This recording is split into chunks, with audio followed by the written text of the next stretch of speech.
What's going on YouTube? It's Thursday, April 27th, 2023. Draft day for the 2023 NFL draft. Day has finally came. Me personally, I've been waiting for since the last draft finished for this day. One of my favorite days of the year. Uh, as y'all know, I make these videos for fun, all these mock draft videos, and so it builds up, and I study all these prospects and watch all this tape and all this stuff for these guys. Um, so this is important to me. So let's get into it. Um, at number one, also let me say this real quick. I think this draft this year has potential to be one of the craziest drafts we've seen in a while. I think there could be a lot of trades be made. I think um, that just the picks are going to be there's going to be some shocking picks, I think. Obviously, I'm not going to get this 100% right. I wish I could. That would be really cool. But this is based off what I would do if I am the GMs of these teams. That's how this works. I will talk potential scenarios when I come around to teams picks, though.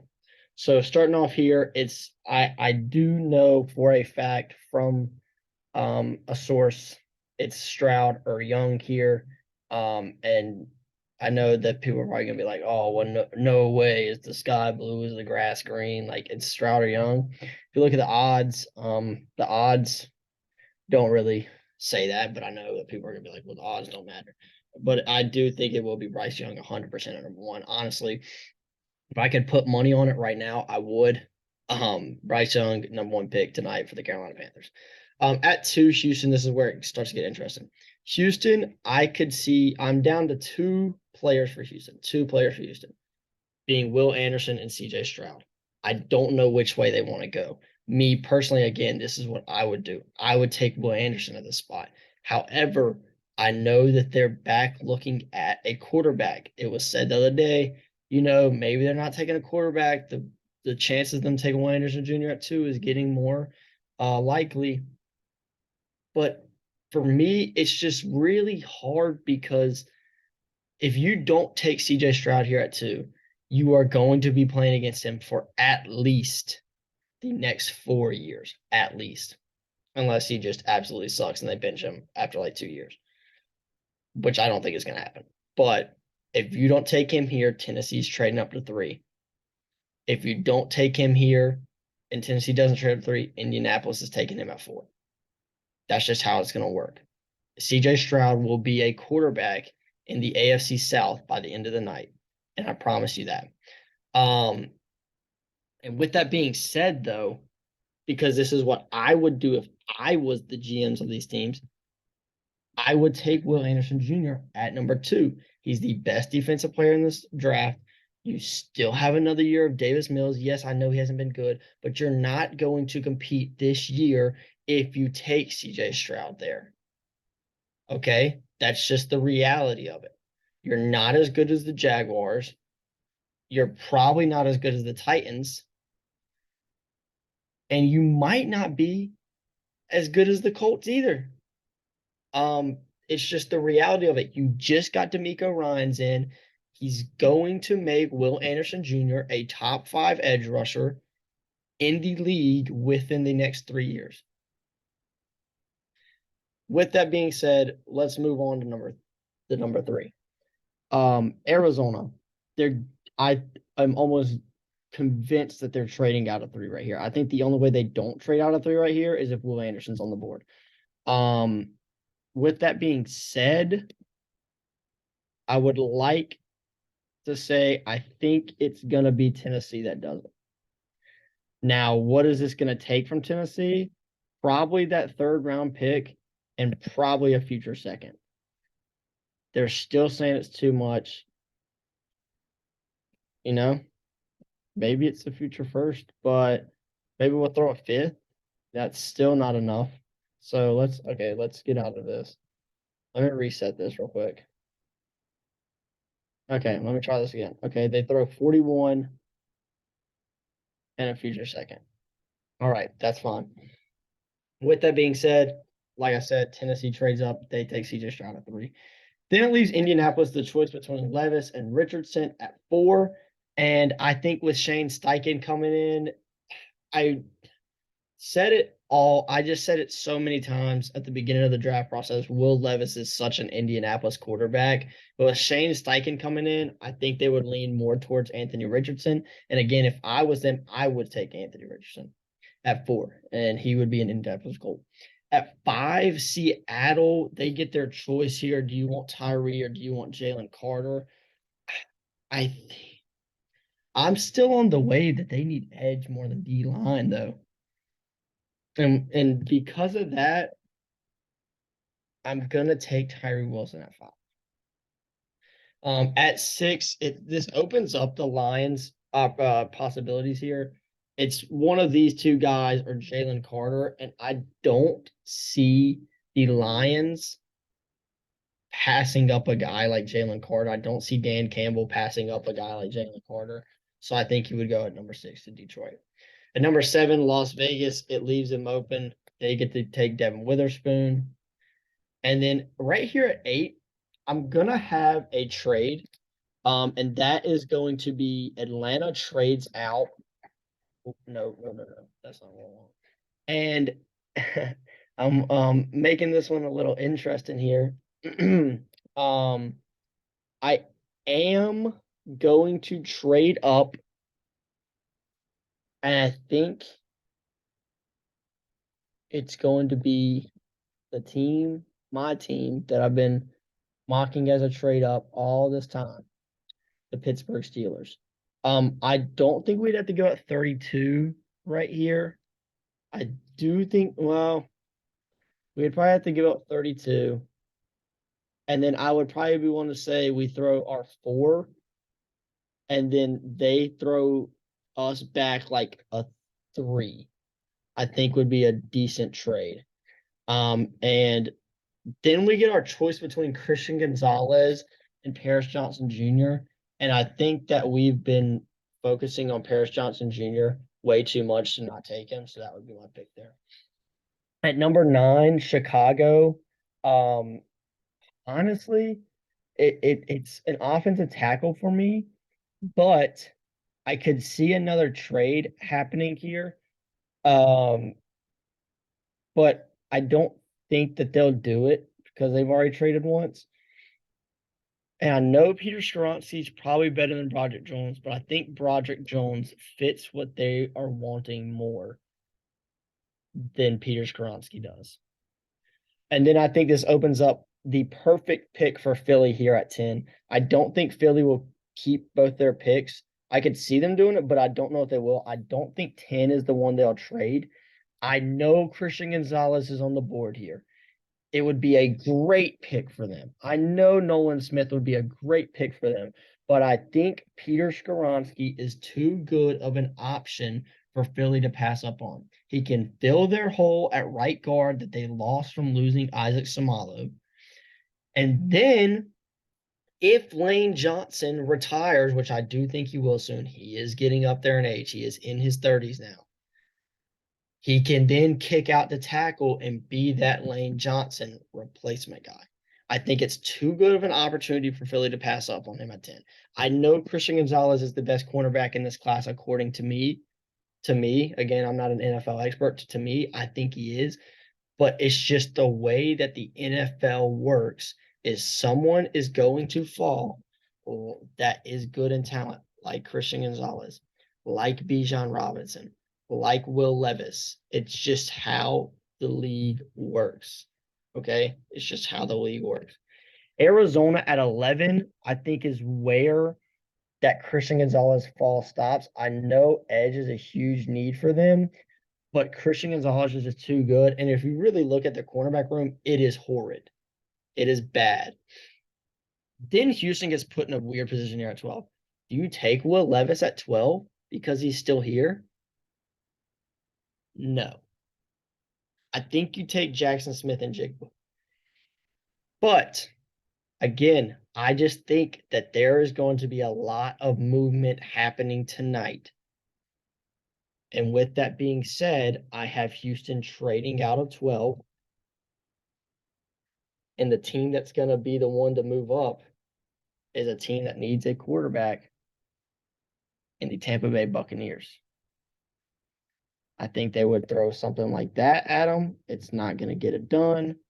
I'm just going to try to force something here that will get accepted. Again, that's probably not a real trade that happens, but I think it's too good of an opportunity for Tampa Bay to move up, and they take Will Levis at 12. Green Bay, it opens up the door. I think they could move back here, and I think they might if the board does fall a different way, which it probably will because I'm getting kind of tricky with this. But I think that they would take Jackson Smith and Jigba here because sorry guys, hold on. Somebody keeps on calling me, so I'm trying to tell them I'm recording a video. Um I think that they would have to stick and pick Jackson Smith and Jigba. I think it's too good of a fit for them. They do need a wide receiver. I could see them trading back though and taking a tight end or a different wide receiver. But Jackson Smith and Jigba being there at 13 is good, too good for them. This is an easy pick for the Patriots. I know they need corner or tackle or wide receiver, and there's good options here for them. But I think that Bill Belichick is going to see too much in Lucas Van Ness to pass him up at 14. I think it's a really good fit for New England. I don't necessarily know if Lucas Van Ness is better than Nolan Smith or Miles Murphy. That's a weird. I'm weird on this edge rusher class because Will Anderson is that top tier by not a lot, but a decent amount over Tyree Wilson. Then it's Tyree Wilson, and then it's like Smith, Murphy, Van Ness are all in the same area where I think it's all based on team fit. And I think that Van Ness could really, really work out in New England with Uche, with Judon. They have a underrated defensive tackle in Christian Barmore. I think it would work out perfectly for them. And then the Jets are kind of forced to jump the gun a little bit on Darnell right there because of teams behind them needing a tackle. And I don't really necessarily know who in here would move up. And I don't know if they would move too far back because I could see Houston taking right and I could see Washington taking right. So I think that they would just kind of jump the gun on that. Washington is going to take a corner here with how the board's fallen for sure. Just the question is it Joey Porter Jr. or is it Deonte Banks? I'm not really sure. I think that they would probably take Banks over Porter Jr., and that's why I'm going to do that. I think it makes more sense for them, and they keep the kid local. And I think Banks just fits Washington better than Joey Porter Jr. does at 16. Then at 17, the Falcons get their first pick here. Now they technically have 2 first-round picks. 32 is kind of technically a first-round pick still. And I think Nolan Smith and Miles Murphy being on the board here is too good for them to pass up on. So I think it would be Nolan Smith, but I'm getting a second thought here. I think Arthur Smith will like the idea of Bijan Robinson too much. I could see them taking Bijan at 8. I really could. I think that's when Bijan's window opens up of getting drafted is at 8. I think he's a top 5 talent in this draft. And Arthur Smith coming from Tennessee, having Derrick Henry, I think Bijan would just absolutely explode in production in that system in Atlanta. At 18 with Detroit, they went D-line with Joey Porter Jr. still being on the board, and they traded Jeff Okudah. I think it would be too good of a pick for them. Now, I could see them going someone like Nolan Smith or someone like Miles Murphy there, but I think Joey Porter Jr. would be too much for them to pass up on there, but I could see it being edge. At 19, Houston, it's not Hendon Hooker. People are like Hendon Hooker sneaking in the first round. I just can't see it. If someone takes Hendon Hooker in the first round, it will be one of the dumbest picks I've ever seen since the Browns taking Johnny Manziel in the first round. That's all I got to say. Hendon Hooker is not an NFL quarterback. He's old and he has the talent, but he's just old coming off an injury. It's just too much of a risk for a team to take him in the first round. If a team takes him in the first round, their GM might be fired by the end of next year. I will say that. Houston at 19, it opens up a lot of possibilities here. It's not a corner. It's not an edge. It's probably a wide receiver. I'm going to be honest with you, unless D'Amico Ryans likes one of these guys a lot. Yeah, not a corner. I think it's and if Darnell Wright was on the board here, I could fathom that one a little bit. I think that'd be in play. The wide receiver I think they would take though would be Quentin Johnson over Isaiah Flowers or Jordan Addison because they kind of already have a slot guy. I think they need an outside big body receiver like Quentin Johnson. At 20, Seattle. I'm still on that slot wide receiver, the heir apparent to Tyler Lockett type deal. And with Say Flowers being here, I think it's a really, really good pick for them at 20. At 21, the Chargers. Jordan Addison being here is probably the move, but I do think that they might go tight end. And with that being said, I think Michael Mayer is the best tight end in this class, but I think Dalton Kincaid would be the pick for LA because of fit. 22, Baltimore. Jordan Addison being here, the corners are kind of off the board. It's got to be Jordan Addison at that point. Put him in there with Odell and Rashad Bateman. I think it's a pretty good three receiver lineup for Lamar. At 23, Minnesota, they kind of just are in a bad spot here. You don't really have a wide receiver. I don't think Jalen Hyatt's first rounder. Emmanuel Forbes, Cam Smith, or Keeler Ringo, I do think could be in play, but I think it's still too much of a good fit for Minnesota as Brian Branch. I'm going back to the Brian Branch to Minnesota hype. I loved it a couple weeks ago. I said it was too good of a fit, and I think it still is. Jacksonville here at 24, I think would be looking corner or safety, but with the lack of talent being on the board, edge is slightly a need, and I think they pair up former college teammates and Nolan Smith and Trayvon Walker. At 25, the Giants, I can see trying to look to trade out of this. They don't really have a good option here. And with that being said, I think I am going to explore a trade option here. Who is it though that would want to do it? Who needs an edge back here? Philly, or did we take edge? No, we took Skoronski. Philly, KC, I could see doing it with Miles Murphy still being on the board. Maybe Cincinnati comes up or New Orleans for Michael Mayer. You know what? Yeah, I think that's where I'm gonna go with this one. Um, I think that's where I'm gonna go with this one. New Orleans literally always trades up every year. So why not? Let's do it again. I think it's only 4 spots in the back end of the first round. I think 71. Really too much. Maybe uh what if we like swapped? No. What about that? No, that won't get it done. Okay, can something get it done? See, now I've messed it up. Okay, look, that's not the real trade, but it's getting it done. I can see something like, you swap here and then maybe you swap here, but I also see that maybe they just give up 71 straight up and it gets it done. I know I was saying it was too much from New Orleans side, but yeah, they come up, they need a tight end, they need an edge guy, they need a defensive lineman, but honestly, it's Michael Mayer for me. I think he's too good of a talent. I think he's going to be a top 10 tight end within the next 2 years, maybe even next year. He's really, really good, in my opinion. And I think it could work out in New Orleans' favor with Derek Carr, with Chris Olave, with Michael Thomas. The offense is there.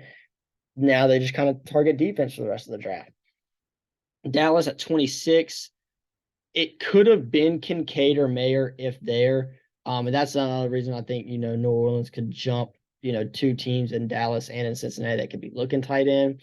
At this point for Dallas, Jahmyr Gibbs is 100% in play, but I've shifted my gears a little bit. I'm looking D line now for Dallas with how the boards fell. And again, I think Brian Bresee is just the best defensive lineman in this draft.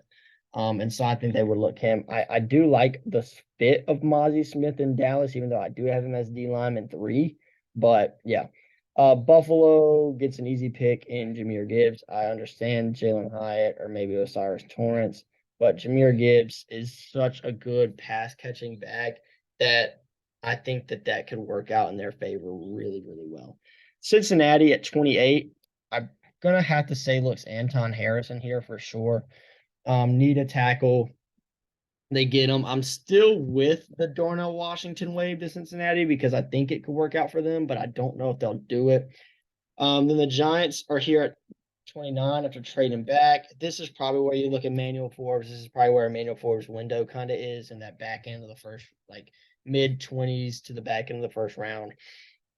30, this is where Philly's going to go edge for sure. Miles Murphy's still on the board. It kind of just fell into their lap. 31, KC. It's probably edge or receiver. I could see them being the ones to take Jalen Hyatt in the first round, honestly. DeJuan Jones is in play here. Jalen Hyatt's in play here. Kalijah Cansey's probably in play here. But I think that they probably go edge. KC, I could also see them trading out of here. Same with Philly. But yeah. Keon White's at the draft. I don't think he should be a first rounder, but I could see them doing it. But I still think that I think double A is better than Will McDonald before, so I'm going to take double A right there at 31. So that completes my first round. Obviously, to review it, I do have to take this Atlanta pick, so we'll talk through it real quick. Edge, okay, maybe. Corner, okay, maybe. D-line, maybe. I think all are in play. Jalen Hyatt might be in play there. But I think Atlanta would keep him close to home and take Keely Ringo at 32. So let's recap this first round real quick. Again, this is my final mock draft of the year. I appreciate all the support throughout the year on all the mock drafts. Let's review this real quick. Bryce Young at number 1, Will Anderson at number 2, CJ Stroud, Tennessee trades up to 3 and takes him. Anthony Richardson number 4, Terry Wilson 5, Jalen Carter 6, Devin Williams 7, Steelers trade up to 8, take Paris Johnson Jr., Broderick Jones 9, Peter Skronsky 10, Christian Gonzalez 11, Will Levis 12, Jackson Smith-Njigba 13, Lucas Van Ness 14, Darnell White 15, Deontay Banks 16, Bijan Robinson 17, Joey Porter Jr. 18, Quentin Johnson 19, Zay Flowers 20, Dalton Kincaid 21, Jordan Addison 22, Brian Branch 23, Nolan Smith 24, Michael Mayer 25, Brian Brasheed 26, Jahmyr Gibbs 27, Anton Harrison 28, Manuel Forbes 29 to the Giants. I was not talking about the trades up here, but yeah. Miles Murphy 30 and double A at 31 to the Kansas City Chiefs. I appreciate y'all watching. And again, I appreciate all the support throughout this mock draft process. It's draft day. The draft starts in 3 hours and 9 minutes. I'm so excited. I can't wait to see what happens. I will be producing content post-draft. I haven't done it the past couple of years, even though I said I was going to. I will do it. I promise. I'm going to have a mock draft drop tomorrow on my predictive of the second round based off of what happened in the first. I will have reactions. I will have grades. I will have whatever y'all want. And once all of this smoke has settled from this draft, I will be doing redrafts of past couple years, which I'm also excited for. 2020, 2021, 2022, 2019, probably all 4 of those, maybe even other ones. If you're watching this and you never seen my videos before, I make content like this all the time. I love doing it. I do it for fun. I don't do it for, the views. The views are nice. The views are cool, but I do this for myself because I enjoy doing it and I love to look back on it. And follow me on Twitter at, I think it's CamFree7 or Cam Freeman 7. Hold on, let me check real quick because I will be live tweeting all night tonight my live reactions to the picks at CamFree7, CAMFREE7. Again, I will be live tweeting picks. It is 4:52. There's a lot of stuff that could happen between now. I will say that. So this might not even be the order. Arizona could trade with somebody else before the draft even starts. But yeah, again, I appreciate y'all watching, and I'll see y'all next time. Peace.